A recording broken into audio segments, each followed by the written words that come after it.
वास्तु और ज्योतिष।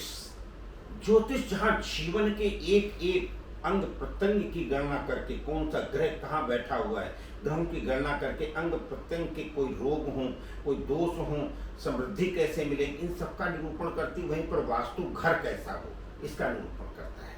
और इन सब चीज़ों पर विशद व्याख्या करने के लिए हमारे साथ मौजूद हैं ज्योतिष और वास्तु के परम विद्वान आदरणीय नीरज शर्मा जी। नमस्कार जी। आपने तो वास्तु को तो सब लोगों के लिए लगा दिया, अब लोग आपके पास दौड़ दौड़ के आ रहे हैं वास्तु के लिए।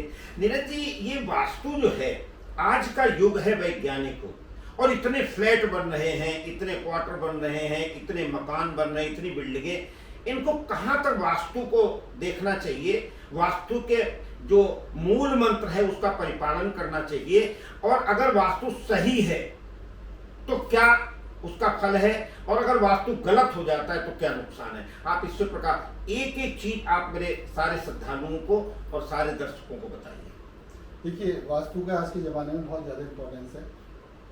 आजकल जितनी भी बिल्डिंग्स बन रही है, फ्लैट्स बन रहे हैं, सारे मिरर पोजीशन पे हो जाते हैं। मिरर पोजीशन में मतलब क्या है, एक फ्लैट ऐसा होगा, उसके बाद उसका मिरर इमेज हो गई, फिर उसकी चौथा फ्लैट हो गया, उसकी मिरर इमेज हो गई। तो उसमें क्या होता है, वास्तु में जो डायरेक्शंस होनी चाहिए, जैसे किचन की डायरेक्शन होनी चाहिए, साउथ ईस्ट डायरेक्शन है वो नहीं मिल पाती, नॉर्थ ईस्ट में जैसे बाथरूम चाहिए नहीं मिल पाता, बेडरूम की डायरेक्शन नहीं मिल पाती। जो मेरा कहना है कि जो फ्लैट्स अगर बन रहे हैं तो फ्लैट्स में मेन जो चीज़ें, दो तीन चीज़ें इंपॉर्टेंट हैं, अगर उसको फॉलो कर लिया जाए तो मेरे ख्याल से उनकी ज़िंदगी में वास्तु के प्रति जो नेगेटिव वो प्रभाव उनके पड़ेंगे शरीर पर या उनके जीवन पर, उसका प्रभाव कम होगा। सबसे पहला काम तो जो हम 8-9 घंटे जिस बेडरूम में सोते हैं, उस बेडरूम में हमारे सोने की जो डायरेक्शन है वो वास्तु पर होनी चाहिए। दूसरी चीज़ है कि जो हमारा पूजा स्थान है वो वास्तु के हिसाब से होना चाहिए। तीसरी चीज़ है जो हमारा किचन की डायरेक्शन है, जहाँ जिधर गृहिणी मुँह करके काम करती हैं, जिधर खाना बनाते हैं, वो डायरेक्शन प्रॉपर होनी चाहिए। तो 3-4 डायरेक्शन अगर ये चीज़ें कर ली जाएँ तो मेरे ख्याल से बहुत अच्छा है। लेकिन अगर ये भी नहीं मिल पाता तो सबसे बड़ी बात है कि आज के ज़माने में वास्तु अगर खराब है तो वास्तु खराब होने के कारण उसमें नेगेटिव एनर्जी जनरेट हो जाती है। अगर हम वास्तु से भी मकान बना रहे हैं तो इस बात की कोई गारंटी नहीं है कि उसके अंदर नेगेटिव एनर्जी नहीं है। नेगेटिव एनर्जी जो जनरेट होती है उसके पीछे बहुत सारे रीज़न हैं। हमारे घर में बहुत सारे ऐसे ऑब्जेक्ट होते हैं जिनकी वजह से क्या नेगेटिव एनर्जी जनरेट होती है। जैसे मैंने देखा कि बहुत कॉमन सी चीज़ है, गौतम बुद्ध से बुद्धा जो होता है, चाइनीज बुद्ध है, उसके अंदर 100% नेगेटिव एनर्जी है। मैं अपने क्लाइंट्स को दिखाता हूँ, चेक करा के दिखाता हूँ। लेकिन लोग तो घर में ला के रखते हैं। लोगों को उनको ज्ञान नहीं है। उनको जैसे गिफ्ट देते हैं तो सबसे सस्ता 200-250 रुपये का कोई चीज़ ये सबसे बढ़िया उनको बुद्धा ही पसंद आता है। तो वो क्या कर रहे हैं, उनकी ज़िंदगी में जहर बोल रहे हैं उस इस टाइप के ऑब्जेक्ट को देने के लिए। तो कोई भी ऑब्जेक्ट हम अपने घर में रखें तो ये देखें कि इसके अंदर क्या वास्तु पॉजिटिव है कि नहीं है, इसके अंदर नेगेटिव एनर्जी है कि नहीं है। तो वो कैसे पता चलेगा। जैसे हमसे लोग मिलते हैं तो हम बताते हैं। जैसे आपने देखा होगा हमारे जितने भी देवी देवता हैं उनकी जो शेप है कुछ साइंटिफिकली इस हिसाब से डिजाइन की गई है कि वो कॉस्मिक एनर्जी को कैच करे। वो ये बहुत अच्छा, मैं जो भी मेरे पास व्यक्ति आता है मैं उस चीज़ को दिखाता हूँ कि कैसे कॉस्मिक एनर्जी कैच करता है। उस बात को मैं प्रूव करके दिखाता हूँ लोगों को।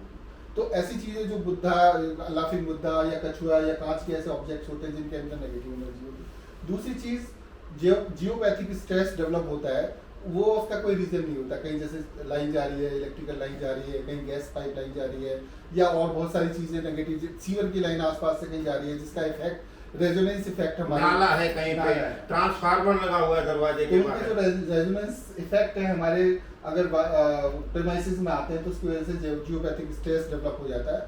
उसके कारण वास्तु के नेगेटिव एनर्जी डेवलप। पर शर्मा जी, गवर्नमेंट का अगर ट्रांसफार्मर लगा है सामने, कैसे हटवाया जा सकता है? नहीं, हटवाया नहीं जाएगा। हम उसका उपाय बताते हैं। हमारे पास एक यंत्र रखा है, हम उसको रखते हैं तो उसके बाद वो नेगेटिव एनर्जी जो जियोपैथिक स्ट्रेस है वो कम हो जाता है। वो हम उसको चेक कराते हैं साइंटिफिक। मतलब पूरे घर में जैसे गवर्नमेंट घर बना के दिए, एक सामने है एक पीछे है, उसका कहाँ दरवाजा है कहाँ वो तो नहीं देखते हैं ना। वो तो उनको तो केवल एक बना के देना है।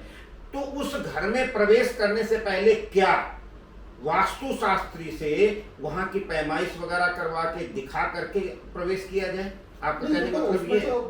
पैमाइश का तो कोई रोल ही नहीं है। जो चीज़ बन गई है उसको तो आप हटा नहीं सकते या उसको चेंज करना बहुत मुश्किल है। लेकिन जो बना हुआ है उसी को कैसे वास्तु परक बनाया जाए। उसी को कैसे पॉजिटिव बनाया जाए, ये हमारी स्पेशलिटी है। बट ये तो लोग जो तमाम से वास्तुशास्त्री जाते हैं, इतना लंबा लंबा चौड़ा, ये खिड़की हटा दो, ये हटा दो, ये कर दो, ये तोड़ दो और वॉशरूम हटा दो, ये सब हटा दो, तो क्या आप भी यही करते हैं? नहीं, मैं इन चीज़ों पर विश्वास नहीं रखता, तोड़ने के ऊपर या उन चीज़ों के ऊपर। मेरा मेन फोकस रहता है कि घर के अंदर पॉजिटिव एनर्जी होनी चाहिए। अगर वास्तु से बना है तब इस बात की कोई गारंटी नहीं है कि उसके अंदर पॉजिटिव एनर्जी, मेरा जो संयंत्र है या मेरा जो मेथड है, मैं पूरे घर में पॉजिटिव एनर्जी चेक करता हूँ। अगर पॉजिटिव एनर्जी नहीं है तो उसमें रहने वाले लोगों को रोगों का सामना करना पड़ सकता है, स्ट्रेस का सामना करना पड़ सकता है, एंजाइटी के शिकार हो जाते हैं और अपने जो जीवन में जो प्रोग्रेस करना चाहते हैं उसमें भी कमी आती है।